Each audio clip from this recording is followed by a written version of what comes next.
आने वाला है महबूब मेरा,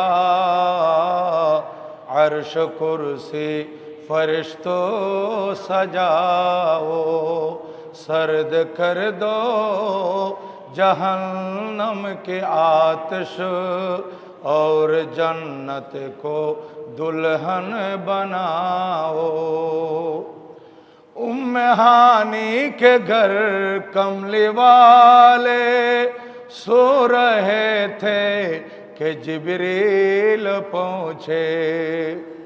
उम्मे हानी के घर कमली वाले सो रहे थे कि जिब्रील पहुँचे और बोले के ये हुक्म रब है, और बोले के ये हुक्म रब है, जल्द मेरे महबूब को लाओ, और बोले के ये हुक्म रब है, जल्द मेरे महबूब को लाओ। आने वाला है महबूब मेरा, अर्श कुर्सी फरिश्तों सजाओ, सर्द कर दो जहन्नम के आतिश और जन्नत को दुल्हन बनाओ। যে আয়াত আমি তেলাওয়াত করেছি এই আয়াতে আমরা যদি একটু খেয়াল করি সেখানে 7টি বিষয়ে আমরা অবগত হতে পারি। আল্লাহ সুবহানাহু ওয়া তাআলা কুরআনুল কারীমে ইরশাদ করেন, সুবহানাল্লাযী আসরা বিআবদিহি লাইলাম মিনাল মাসজিদিল হারামি ইলাল মাসজিদিল আকসা আল্লাযী বারাকনা হাওলাহু লিনুরিয়াহু মিন আয়াতিনা ইন্নাহু হুয়াস সামিউল বাসীর। এই আয়াতের মধ্যে আল্লাহ পাক সুবহানাহু ওয়া তাআলা স্পষ্টভাবে ঘোষণা দিয়েছেন সুবহানাল্লাযী আসরা। এখানে কুরআনুল কারীমের এই আয়াতের সহজ সরল অনুবাদ হচ্ছে, পবিত্র সত্তা যিনি প্রিয় বান্দা, খাস বান্দা, মাহবুব বান্দাকে রাতের স্বল্প সময়ে রাত্রিবেলা মসজিদে হারাম থেকে মসজিদে আকসা পর্যন্ত ভ্রমণ করিয়েছেন, যাতে করে তিনি এই মসজিদ আকসার আশপাশ বরকতমণ্ডিত এই জায়গা আল্লাহর পেয়ারা নবীকে দেখান, নবীজি পরিদর্শন করেন, অবলোকন করেন, দেখতে পান। এবং আল্লাহ সুবহানাহু ওয়া তাআলা বলেন, ইন্নাহু হুয়াস সামিউল বাসীর, নিশ্চয় তিনি সবচেয়ে বেশি শুননেওয়ালা, যিনি সর্ব দ্রষ্টা এবং সর্ব শ্রোতা। এই সব কিছু থেকে তিনি বেশি শুনেন এবং বেশি দেখেন। এখানে আমরা 7টা বিষয় অবগত হলাম। 1 নম্বর হচ্ছে নবীজির এই সফর, এই মেরাজ, এত বড় মুজিজা নবীজিকে এটা কে করাইয়েছেন? এই আয়াত বলতেছে সুবহান, আল্লাহ তাআলা করিয়েছেন।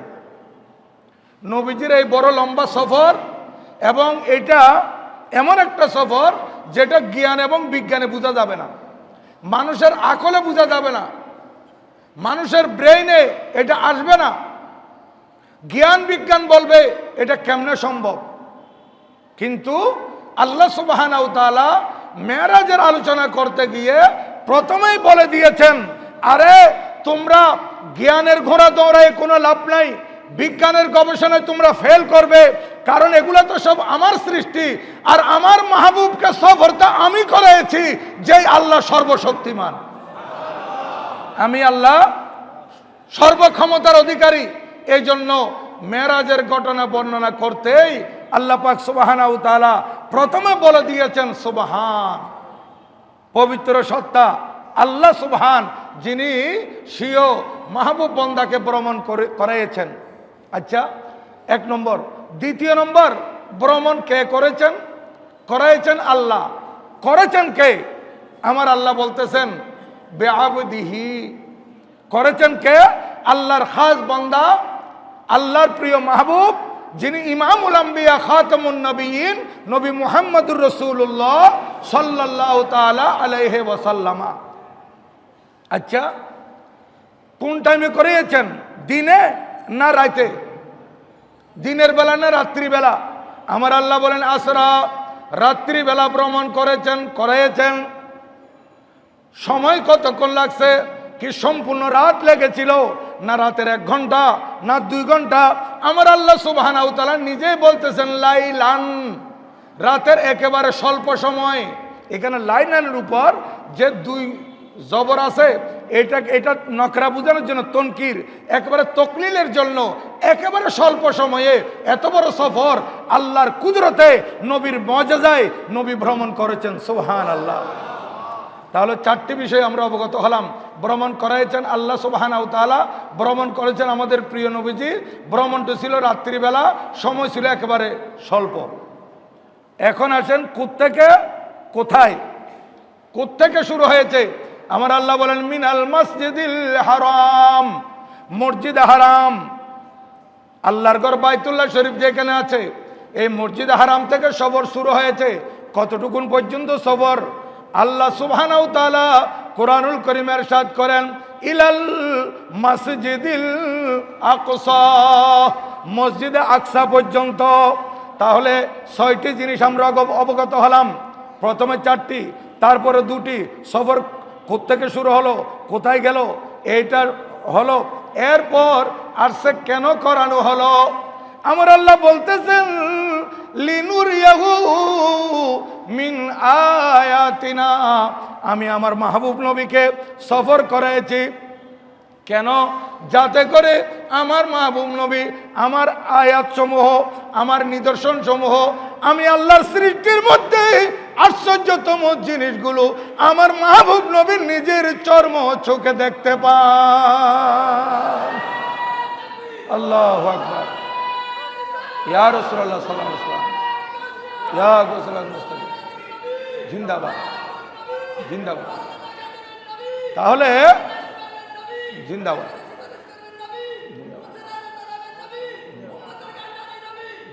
আল্লাহর প্রিয় মাহবুব সাল্লাল্লাহু তাআলা আলাইহি ওয়াসাল্লামকে আল্লাহ পাক সফর করাইছেন।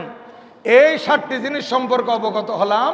এখন মেরাজের আকীদার ব্যাপারে আমাদেরকে আরো 4টি জিনিস সম্পর্কে অবগত হতে হবে, নতুবা এই মেরাজের উপর বিশ্বাস আসবে না।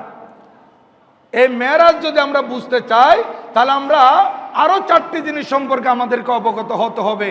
সেটা হচ্ছে 1 নম্বর, এই রসুল পাক সাল্লাল্লাহু আলাইহি ওয়াসাল্লামের মেরাজ স্বপ্ন যুগে নয়, জাগ্রত অবস্থায়। এটা আকীদা রাখতে হবে, স্বপ্ন যুগে নয়, জাগরিত অবস্থায়। 2 নম্বর, রুহানি ভাবে নয়, সশরীরে। 3 নম্বর, সিদরাতুল মুনতাহা পর্যন্ত নয়, এর আগে লামকান। 4 নম্বর, ওই রাত্রিতে আল্লাহর প্রিয় মাহবুব সাল্লাল্লাহু আলাইহি ওয়াসাল্লাম চর্ম চোখে, কপালের চোখে আল্লাহ সুবহানাহু ওয়া তাআলাকে দেখেছেন। এই 4টি জিনিস আমাদেরকে অবশ্যই খেয়াল রাখতে হবে। কারণ আমাদের দেশে কিছু বাতিল ফেরকা আছে, যারা একটা মানলে আরেকটা মানে না, একটা মানলে আরেকটা মানে না, একটা মানলে আরেকটা মানে না। যেমন তারা প্রথমে বলে যে এই রসুল পাকের মেরাজ এটা স্বপ্ন যুগে হয়েছিল। আচ্ছা, আমি আপনাদের খেদমতে আরো বয়ান করেছিলাম, আমি যদি এই মসজিদের মিম্বরে আইসা বলি আমি স্বপ্নে দেখছি আমি আল্লাহর ঘর তওয়াফ করছি, আমি মদিনা শরীফ গিয়েছি, আমি স্বপ্নের মধ্যে আমেরিকা চলে গেছি, কেউ অস্বীকার করবে? করবে না, কারণ স্বপ্নে যাওয়া সম্ভব। কিন্তু আমি যদি বলি আমি সশরীরে কালকে রাত্রিবেলায় মক্কা শরীফ গিয়েছিলাম, এটা কেউ মানবে না। তা আমার নবী যদি মেরাজ শরীফ থেকে আইসা মক্কা শরীফে যখন এই মেরাজের ঘটনা বর্ণনা করতেছিলেন, তখন যদি বলেন আমি স্বপ্ন যুগে গিয়েছি, তাহলে আবু জেহেল, আবুল আহাব, আরবের বড় বড় কাফেরের আপত্তি কেন ছিল? আপত্তি করার কোনো কারণ ছিল না।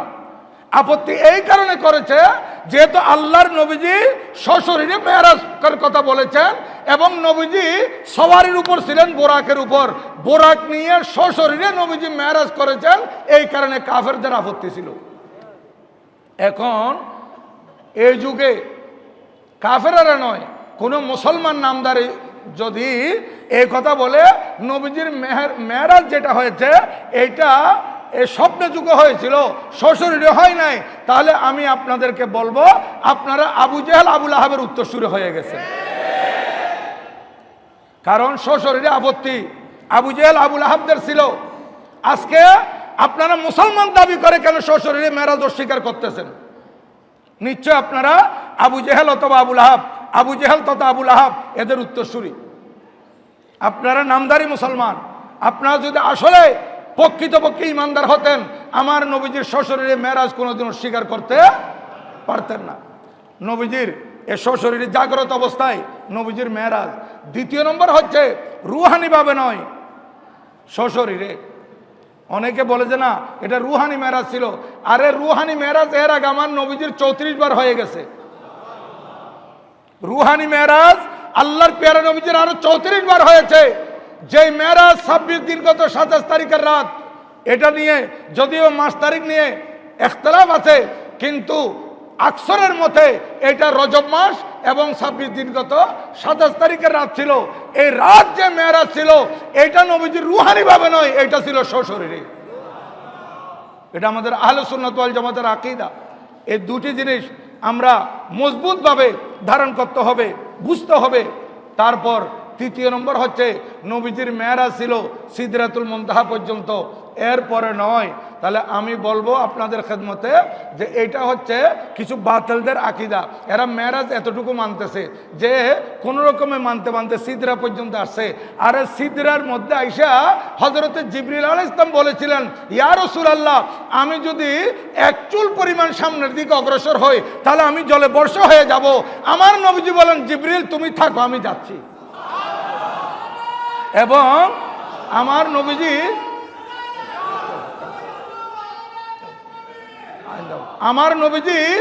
এই কথা বলেছিলেন, আই জিবরিল আলাইহিস সালাম, আমি তো আমার প্রভু সাক্ষাতে যাচ্ছি, তোমার কোন ফরিয়াদ যদি থাকে আমাকে বলো। কারণ আমার নবীজি সেই দিন হযরতে জিবরিল আলাইহিস সালামের ওই প্রশ্নের উত্তর দিয়ে দিয়েছিলেন, ওই কথার জবাব দিয়ে দিয়েছিলেন যেদিন হযরতে সৈয়দনা ইব্রাহিম খলিলুল্লাহ আলাইহিস সালামকে নমরুদের অগ্নিকুণ্ডে নিক্ষেপ করা হচ্ছিল। তখন আমার হযরতে সৈয়দনা জিবরিল আলাইহিস সালাম আয়েশা বলছিলেন, হুজুর আপনার কোনো প্রয়োজন থাকলে আমাকে বলেন, আপনার কোনো প্রয়োজন থাকলে আমাকে বলেন, আমি আসছি আপনার কাছে। আমার হযরতে সৈয়দনা ইব্রাহিম খলিলুল্লাহ আলাইহিস সালাম বলেছিলেন, না, যে আল্লাহ সুবহানাহু ওয়া তাআলা আমাকে সৃষ্টি করেছেন, আজকে নমরুদের যে অগ্নিকুণ্ডের মধ্যে যাচ্ছি সেই আল্লাহ তো আমাকে দেখতেছেন, আমার সাহায্যকারী আমার আল্লাহ আছেন। তো হযরতে জিবরিল আলাইহিস সালাম হযরতে ইব্রাহিম আলাইহিস সালামকে বলেছিলেন, হুজুর আপনার কোনো প্রয়োজন হলে আমাকে বলেন। আর সেই জবাব মেরাজ রজনীতে যখন সিদরাতুল মুনতাহায় এসে জিবরিল আমিন থেমে গেছে, এখন আমার নবী বলতেছেন, জিবরিল তোমার কোনো প্রয়োজন থাকলে আমাকে বলো, তোমার কোনো প্রয়োজন থাকলে আমাকে বলো, আমি আল্লাহর দরবারে বলবো। দেখেন তাহলে আমার নবীজি সিদরা অতিক্রম করে গেছেন, এইটা আমাদের আহলে সুন্নাত ওয়াল জামাতের আকীদা, আমাদের বিশ্বাস, এটা আমরা বিশ্বাস করি। কিন্তু কিছু লোক এটা মানতে পারে না। তৃতীয় নম্বর। চতুর্থ নম্বর হচ্ছে ওই রজনীতে আমার নবীজি চর্মচোখে আল্লাহ সুবহানাহু ওয়া তাআলার দিদার লাভ করেছেন। এটার উপর আমার আলা হযরত কাবলার একটা কিতাবও আছে, সেটা বাংলা অনুবাদ করা হয়েছে, দিদার এলাহি। এখানে যতগুলো হাদিস শরীফ আছে সব হাদিস শরীফ একত্রিত করা হয়েছে। সাহাবায়ে কেরামের আকীদা, তাবিন, তবে তাবিনদের আকীদা, এটাকে একত্রিত করা হয়েছে। এটা আমাদের জামিয়ারি ছাত্র আমার স্নেহের মাওলানা শহীদুল্লাহ বাহাদুর এটাকে অনুবাদ করেছেন, বাংলা অনুবাদ। আমি গতকাল আমার মঈনুদ্দিন চৌধুরী খোকা ভাইকে দিয়েছি ওই বইটা, দিদার এলাহি। এটা আপনারা রাখবেন, এটা বাংলা অনুদিত আলা হযরত কাবলার কিতাব, এটা বাংলা অনুবাদ করা হয়েছে, এটা রাখা বেশি দরকার। সেখানে সেই কিতাব পড়লে আপনারা বুঝতে পারবেন আমার নবীজের চর্মচোখে আল্লাহ তাআলা দিদার করেছেন। তাহলে এই চারটি জিনিসের ব্যাপারে আমরা অবগত হতে হবে। কিন্তু আজকে যারা নবীজির এই মেরাজ মানতে পারতেছে না, তারা নবীজিকে তাদের মতো সাধারণ মনে করে। নাউজুবিল্লাহ মনে করে, বলেন না, উচ্চস্বরে বলেন নাউজুবিল্লাহ। আর যারা নবীজিকে তাদের মতো মনে করে, তারা এতটুকুর মধ্যে থেকে যাবে। এই আকীদা হচ্ছে আরবের কাফেরদের আকীদা। আরবের কাফেররা বলেছিল, যেটা কোরআনে পাকে আমার আল্লাহ ইরশাদ করেন, মান তুমি ইল্লা বশরুম মিসলুনা, তুমি আর কেউ নয়, তুমি তো আমাদের মতো মানুষ। এই কথা বলেছিল কারা? কাফেরেরা। আজকে এখানে নামদারি মুসলমানরা সেই কথাই বলতেছে। কিন্তু আপনারা দেখেন, এখানে আল্লাহ সৃষ্টির মধ্যে একটার উপর একটার প্রাধান্য, একটার উপর একটার প্রাধান্য, একটার উপর একটার প্রাধান্য। যেমন প্রথমে আপনার জড় পদার্থ ধরেন, পাথর জড় পদার্থ। জড় পদার্থকে জীব পদার্থ শ্রেষ্ঠ। জীব পদার্থ থেকে হাইওয়ানে নাহেক পশু পক্ষী এরা শ্রেষ্ঠ। এদের থেকে হাইওয়ানে না থেক মানুষ শ্রেষ্ঠ। মানুষের মধ্যে মুসলমান শ্রেষ্ঠ। মুসলমানের মধ্যে আউলিয়া ইকরাম শ্রেষ্ঠ। আউলিয়া ইকরাম থেকে তবে তাবিনরা শ্রেষ্ঠ। তবে তাবিন থেকে তাবিনরা শ্রেষ্ঠ।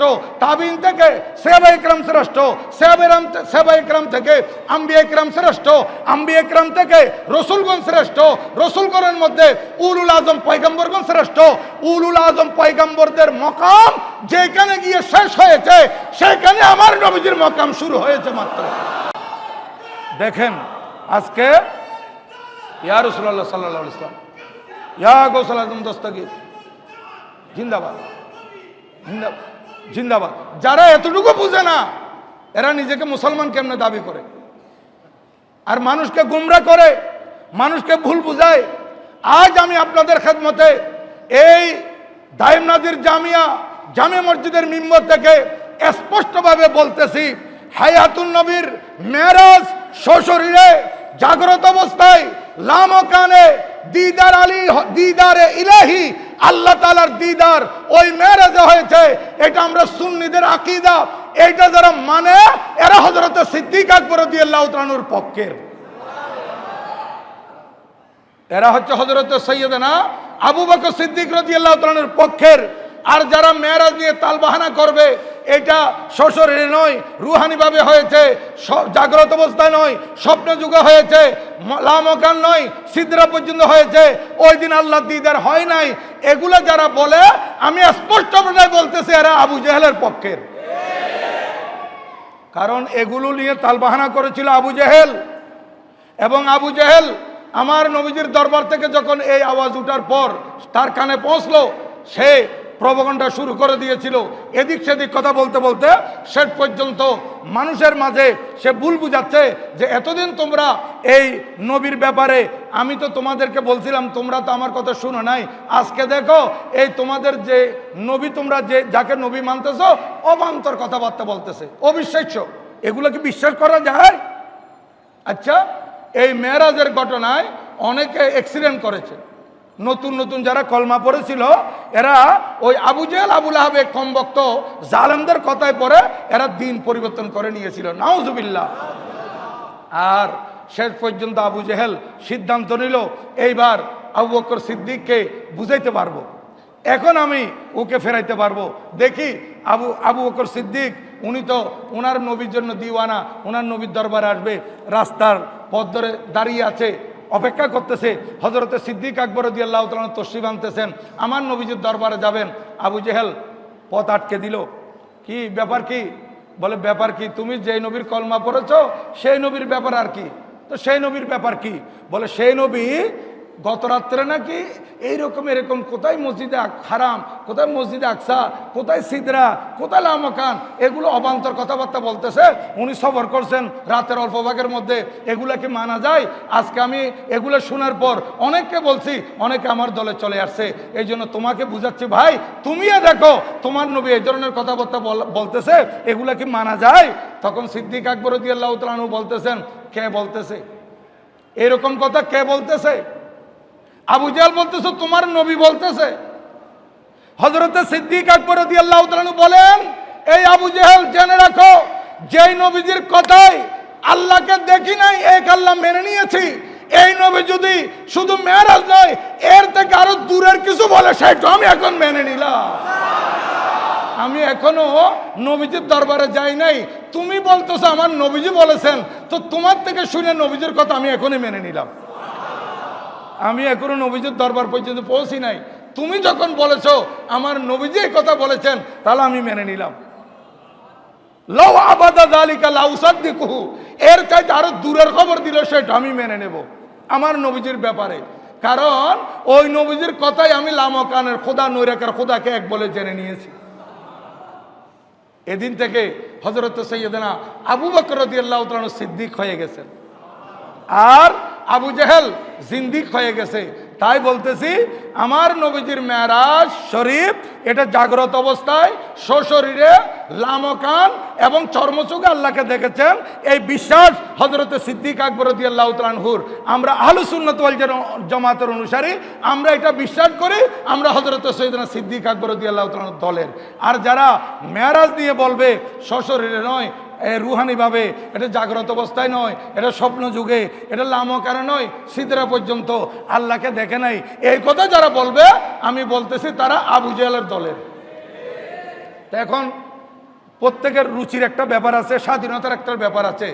কারা সিদ্দিক আকবর রাদিয়াল্লাহু তাআলার পক্ষে থাকবে, কারা আবু জেহেলের পক্ষে থাকবে, এখানে আমি জোর করে তার মানাইতে পারবো না। আবু জেহেলের পক্ষে যেতে চাইলে তারা চলে যাক, কিন্তু আমরা হযরত সাইয়েদনা সিদ্দিক আকবর রাদিয়াল্লাহু তাআলার পক্ষের। এই মেরাজুন নবী সাল্লাল্লাহু আলাইহি ওয়াসাল্লাম আল্লাহর নবীজির শ্রেষ্ঠ মর্যাদা, এই মর্যাদার উপর অনেক আলোচনা আছে।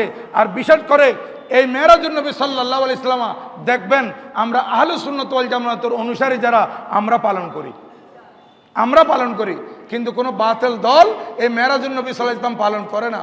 অনেক সময় মিলাদুন নবী সাল্লাল্লাহু আলাইহি ওয়াসাল্লামের ব্যাপার যখন আসে, তখন মিলাদুন নবী সাল্লাল্লাহু আলাইহি ওয়াসাল্লামের বিরুদ্ধে গিয়ে তারা সিরাতুন নবী কায়েম করেছিল। কিন্তু এখন যখন সিরাতুন নবী মানুষ গ্রহণ করতেছে না, মানুষ বলতেছে যে নবীজির সিরাত তো সারা বছরে সিরাতুন নবী, কিন্তু এইটা রবিউল আউয়াল শরীফ, এটা আমার নবীজির মিলাদুন নবী। আমরা তো সিরাতুন নবী সারা বছর পালন করি, এটা মিলাদুন নবী। এখন মানুষ যখন এটা গ্রহণ করতেছে না তাদের এই কথা, তখন তারা বলতেছে মিলাদুন নবী ও সিরাতুন নবী, মিলাদুন নবী ও সিরাতুন নবী। এখন মানুষকে তো মানাইতে হবে, এখন মিলাদুন নবী সিরাতুন নবী মানতেছে, মিলাদুন নবী কমপক্ষে মেনে নিয়েছে, কিন্তু মেরাজুন নবী এখনো মানে নাই। তারা মেরাজুন নবী সাল্লাল্লাহু আলাইহি ওয়াসাল্লামের মাহফিল এখনো তারা করে না। কারণ মেরাজুন নবী সাল্লাল্লাহু আলাইহি ওয়াসাল্লামের মাহফিল করতে গেলে আমাদের আহলুস সুন্নাত ওয়াল জামাতের পক্ষে অনেক দলায়েল, অনেক প্রমাণ এসে যাচ্ছে, আমাদের অনেক আকীদার পক্ষে প্রমাণাদি সাবেত হচ্ছে, আর তাদের বাতিল আকীদার বিরুদ্ধে মেরাজুন নবীর আলোচনা যাচ্ছে। এই জন্য তারা এই আলোচনা করে না, কারণ তারা তো নবীজিকে সাধারণ বলে। কিন্তু আমার আল্লাহ সুবহানাহু ওয়া তাআলা আমার নবীজিকে রাত্রিবেলায় কেন সফর করাইছেন? মানুষ সফর করে তো দিনের বেলায়। আমরা যদি কোথাও সফরে যাই, যখন সূর্য ডুবো অবস্থায়, তখন বলি যে সন্ধ্যা নেমে আসছে, চলো বাড়িতে ফিরে যাই। সন্ধ্যা গনিয়ে আসছে, বাসায় চলে যাই, রাত হয়ে যাচ্ছে, সফর আবার কালকে দিনে শুরু করব। কিন্তু আমার আল্লাহ বলেন না, আমার মাহবুব নবী তোমাদের মতো নয়। আমার মাহবুব নবীকে আমি কেমন ক্ষমতা দিয়েছি, আমার নবীজির দিন এবং রাতের মোহতাজ নয়। নবীজির দিনের আলোর মোহতাজও নয়, রাতের আলোর মোহতাজও নয়। রাত্রিবেলা 13 তারিখ, 14 তারিখ, 15 তারিখ চাঁদের, যেটাকে লাইলাতুল বদর বলা হয়, সেই সময় তো দিন রাত আর রাত্রিবেলা চন্দ্রের আলোতে একেবারে সারা পৃথিবী ফকফকা হয়ে থাকে। কিন্তু আমার নবীজির ব্যাপারে আমার আল্লাহ বলেন না, ওই রাত্রের আলোতে আমি সফর করে নাই, দিনের আলোতে তো করাই নাই, রাত্রিবেলার আলোতেও করাই নাই। আমার মাহবুব নবীকে আমি এমন এক রাতে সফর করাইছি যে রাত চন্দ্র দেখার কোনো সম্ভাবনা নাই, চন্দ্রের আলো দেখার কোনো সুযোগ নাই। একেবারে গুটকুটে অন্ধকারের মধ্যে আমার মাহবুব নবীকে আমি সফর করাইছি। আর নবীজি এই গুটকুটে অন্ধকারের মধ্যে সফর করতে গিয়ে নবীজি বলেন, আমার সফর যখন মসজিদে হারাম থেকে শুরু হলো, বুরাক এত দ্রুত চলতেছে, আর এত দ্রুত চলার মাঝেও আমি হযরত সৈয়দনা মূসা আলাইহিস সালামের রওজা পাক দেখেছি, এবং মূসা আলাইহিস সালামকে রওজা পাকের ভিতর নামাজ পড়তে আমি দেখেছি। যেখানে দিনের আলোতে দেখা সম্ভব নয়, আজকে যারা নবীজিকে তাদের মতো মনে করতেছে, আমি তাদের উদ্দেশ্যে বলতে চাই, ভাই দিনের বেলায় তো আপনারা কবরের উপরের অবস্থা দেখবেন, ভিতরে কি এটা তো দেখবেন না। আমার নবীজি দিনের আলো নয়, রাত্রের আলো নয়, একেবারে রাতের অন্ধকারে এই মেরাজে যাওয়ার পথে এই সফররত অবস্থায় হযরতে মূসা আলাইহিস সালাম রওজায়ে পাকের ভিতরে আছেন। মূসা আলাইহিস সালামের রওজা পাক অন্ধকারে দেখেছেন এবং রওজায়ে পাকের ভিতর মূসা আলাইহিস সালামকে দেখেছেন এবং মূসা আলাইহিস সালামের অন্তরের খবরও আমার নবীজি বলে দিয়েছেন। কি যে হযরতে মূসা আলাইহিস সালাম দাঁড়িয়ে নামাজ পড়তেছেন অন্ধকারের ভিতর।